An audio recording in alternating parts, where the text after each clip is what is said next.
and thank you for tuning into the Familiar Intentions podcast. My name is Mel. I'm a tarot reader, a Reiki master, and I do a whole bunch of different little witchy things.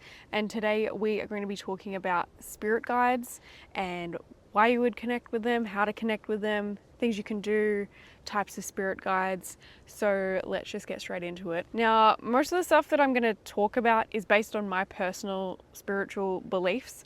So just take what resonates for you. Like, you don't have to take everything that I say as gospel, because this is just, again, like what I believe, and everyone has their own path and their own life and their own view of the world. So I'm just sharing my own. I believe that we all have our own team of spirits or spirit guides, and that can be made up of a whole bunch of different types of spirits. So I'm going to kind of separate it into two categories for the sake of understanding. The first category would be ancestors or human spirits, and the other category I'm just going to call like spirit guides in general, because there's so many like that are non-humans. So when it comes to those deities, gods, goddesses, they all fall under that category. The spirit of plants, nature spirits, animal spirits, interdimensional things, depending on what you believe in.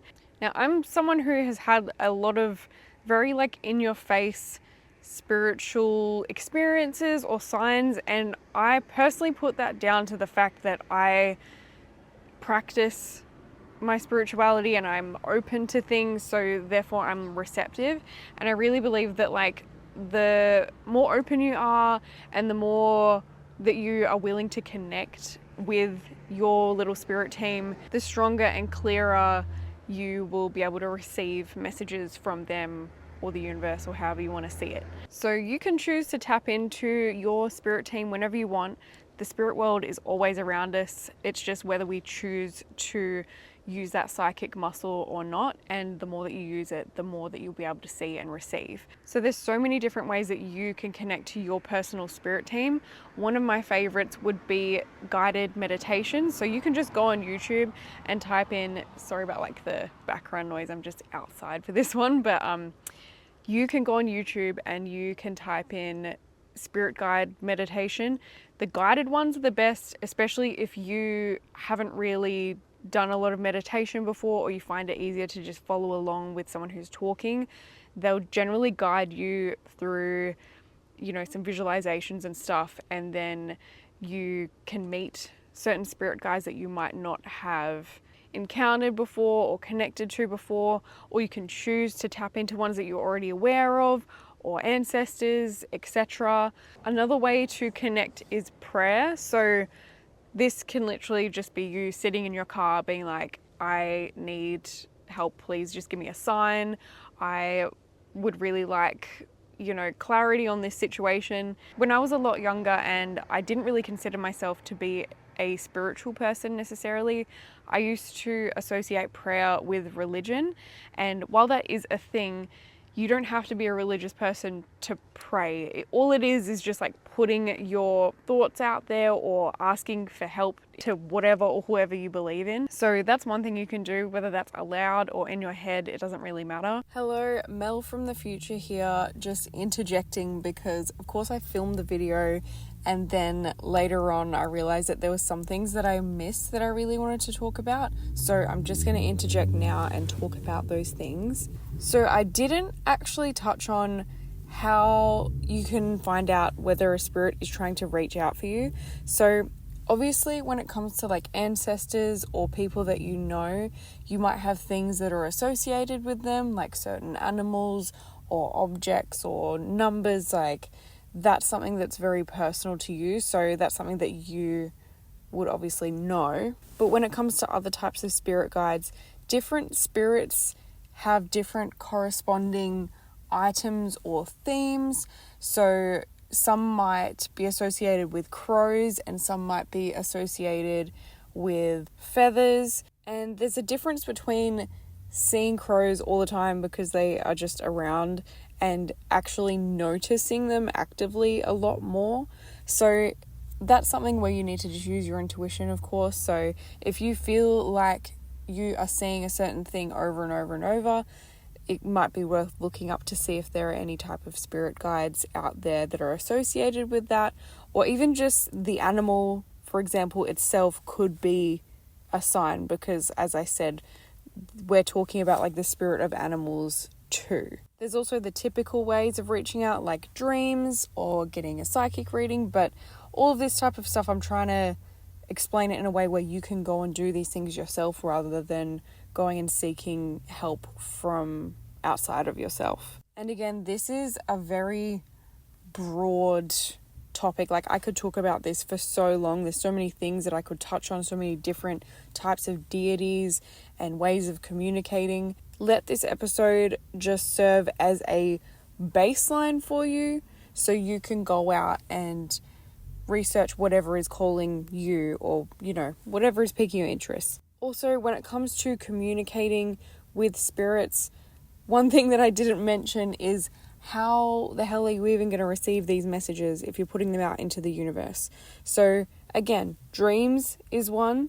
Seeing the synchronicities, you can also set a sign. So you might put it out to your guides or the universe and be like, hey, if I should or shouldn't do this thing, can you please show me an eagle, for example? And if you see one very soon afterwards, then that is like your confirmation.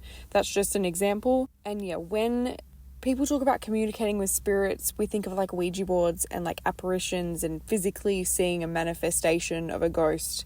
While I do believe that that is a thing, I don't think that that is something that everyone can always tap into all the time. If we do, usually it is in our mind's eye, so we're not physically seeing apparitions. It's something that is felt. Like, I don't really know how to describe that personally. I think it's just something that if you experience it, then you get what I'm saying. But yeah, physically seeing is not the only way to receive messages.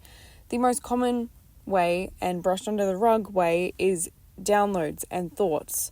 So I think that spirit guides will speak to you through feelings and thoughts and downloads most of all, if anything. If you feel like you've been putting it out there, asking for help, etc., and then you start kind of receiving the answers through your mind, I personally feel like that is assisted by spirit.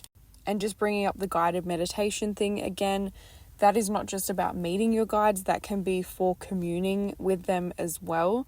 So you can use those meditations to connect with them in that way and try to ask them questions in that way. And that is also another way to see them with your third eye or your mind's eye, as I was speaking on before. And the last thing that I wanted to say, because mainly I talk about like the other types of spirit guides, I don't really touch so much on the ancestors, because I feel like that is quite a personal relationship that you would have with those people that have passed on. But for people who are trying to reconnect with passed on loved ones, I just wanted to say that this could be a really healing practice for you. Just because, of course, when people pass on, there's obviously a lot of grief and loss, and we feel like they're not there anymore. But death is not a ending. I believe that it is a transition and a transformation. So you can actively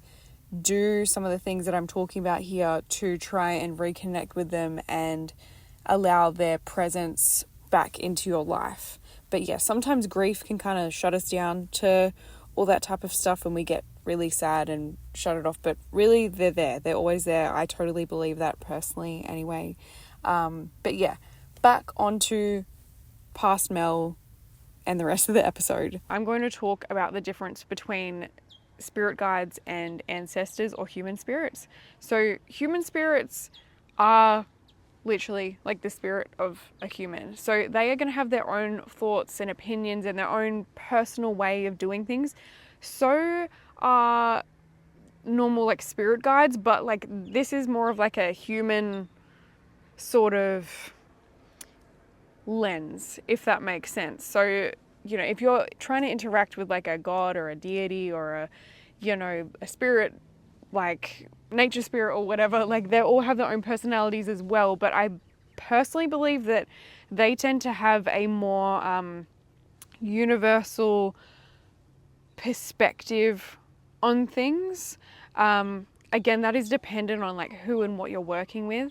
For example, if you're working with a friend who has passed, like you're obviously going to get their opinion. It's like the same thing with spirit guides, but I hope I'm like describing this properly, but spirit guides I just think have a more bird's eye, universal type view on things. I hope that makes sense. I also believe that some spirits will stay with you throughout your whole life journey, and then others will dip in and out, or just only for a little moment, depending on what's going on in your life. Now, why would you even want to work with a spirit team? So they can offer different things depending on what you want, whether that's healing, protection, guidance, clarity. There's so many benefits to working with spirits, and I think that for me it's just helped me to connect with my intuition and my personal power a lot more, especially with how I was saying I have had a lot of very vivid spiritual signs and experiences. I just think that those experiences are priceless, and I don't know, I just think it's a cool thing to do, and if you feel called to do it, then you should do it. But there are things to know about working with them. Now, if you're working with them and you're wanting help with something, clarity with something, protection, like whatever it is, think of it like this. Like if you were going to go up to a stranger on the street, well, I don't know if you heard that. There's like a dolphin that's just fishing over there. Anyway, sorry, getting distracted. There it goes again. Think about working with spirits like this. So if you were gonna go up to a stranger on the street and be like, hey dude, can you do this for me? Like, it can be kind of rude, like depending on what you're asking. I think that there needs to be a mutual exchange where you are giving to them or showing some sort of mutual respect or reverence for them, because otherwise it's just kind of like forcing or trying to force people to do your bidding without actually giving anything back. So yeah, respect is a huge thing. Now, the number one biggest thing you can do to give back to the spirits that you're trying to work with is to learn about them. I just think that this is the most important out of all of them, because learning about the spirits that you're working with will help you to understand what kind of offerings they like, what their story is, what they can even help you with. Like for example, if you're wanting to work with a goddess of healing, like how is that gonna help you in your life? There are so many different types of spirits out there, so that is up to you to do the research and do the work to show up and to understand what you're even working with. Because you can even get yourself into like a sticky situation if you're working with something that you have no business working with as well. There might be different deities that are connected to certain cultures that are closed practices, meaning that you can only really be a part of that culture or religion to work with them. So I just think that that can kind of backfire if you're working with something that you're not supposed to be working with, or, you know, just messing with something that shouldn't be messed with. Like, that's your own fault, like if you haven't done the research to find out about them. Another thing that you can do if you're kind of unsure is to look at like online posts about people who have worked with them. So you can go on Reddit or TikTok or YouTube or whatever, and there's a lot of people that talk about their experiences working with different types of spirits and the ways that they show up for you. For example, there are some spirits that are a lot more gentle with their approach and their way to help and give, and there are others that are a little bit more punchy, if that makes sense. Like they're a little bit more, I don't want to say like aggressive, but like just bold, cold and cutting. That might be the best way to put it. So depending on what you want and what you're trying to do, I think it's really important to figure out like what your spirit is about. Now, another way that you can give or pay your respects to a spirit when asking for guidance, whether that be a human ancestor, friend spirit, or a spirit guide, is to leave an offering. Now, you can do this by leaving food out, you can create an altar for them, you can leave drinks out. Like, I don't know if you've ever seen anyone grab like a beer can or like an alcoholic beverage and they'll like crack the can and go, yeah, we're going to pour one out. That is literally an offering. Like, as much as, you know, that might not always be seen as like a super hippy dippy spiritual thing, that is genuinely an offering. So herbs, incense, and that's the thing, like with all these things, there's so many different types of food and drink and incense, etc., that you can use that correspond with what you're working with. So obviously, like if you're trying to connect with a friend or like just honor a friend, like you know what they like you know their drinks that they like or the food that they liked, so you probably don't need to go and Google that.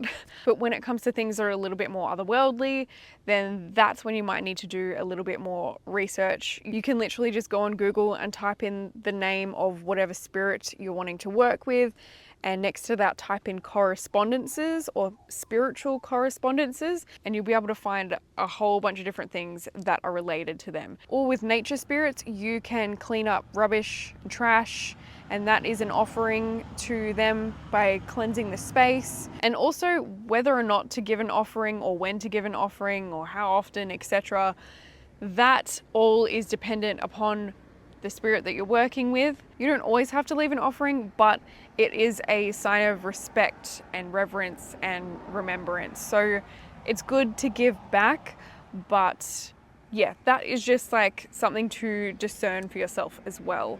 Now, just some final little notes to add onto all of this. Spirits are not stupid. So if you are calling on spirits to hex people, they can see the full extent of a situation. So you might be calling on a certain spirit to hex someone, but if that's not actually justified, like you might be thinking, oh my God, I'm so powerful, and you're seeing like, you know, them experience some bad luck, but really they might just be experiencing some projections of your evil eye or your negativity or your jealousy. And honestly, some spirits might even turn that back on you if they feel that you are not justified in what you're asking for. So be discerning, be respectful, understand who and what you're working with, and make sure that with any work like that, that you have a clear conscience and you genuinely haven't done anything wrong, and you'll be fine. But honestly, like the biggest message of this video is to just be open to learning about what you're working with. Like, don't just go willy-nilly like, oh, this person or this spirit seems kind of cool, and then you work with that, because like you need to know what you're fucking with. Essentially, not all spirits are nice, just like people. Not every person is nice. Like, imagine trying to put a hex on someone when it was not justified, and you haven't done your research, and the deity that you're trying to work with is a deity of justice. Like, do you know what I mean? Like, that's just like an example. Just don't be stupid. Like, make sure that you're very thorough with what you're doing. Take time to get to know them, have a, you know, build a connection with them. Don't just pick one and be like, okay, cool, now I'm gonna do a little spell. Like, that's just, you know, reckless and disrespectful, honestly. The last point that I was gonna make is offerings and how to dispose of them. So you can just tip them out, recycle them, compost them, whatever. Like, that's totally fine.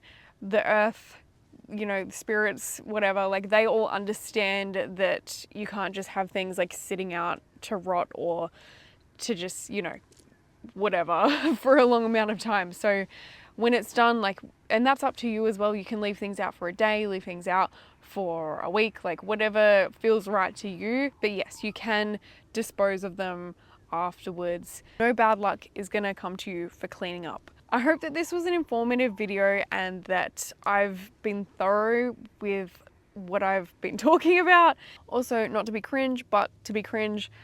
If you like this video, please feel free to give it a like or give the podcast a rating if you're listening to it through Spotify or Apple Podcasts. It helps me out. It helps to get this out to other people who might be interested. And yeah, I really hope that you enjoyed this. I am doing in-person and online tarot readings, so that is on Etsy, or send me a message through Instagram. I'm constantly putting new stuff on the Etsy store lately, so that is a thing. And yeah, I hope that you enjoyed this video. I hope you got something out of it, and have a great day. I might see you in the next episode.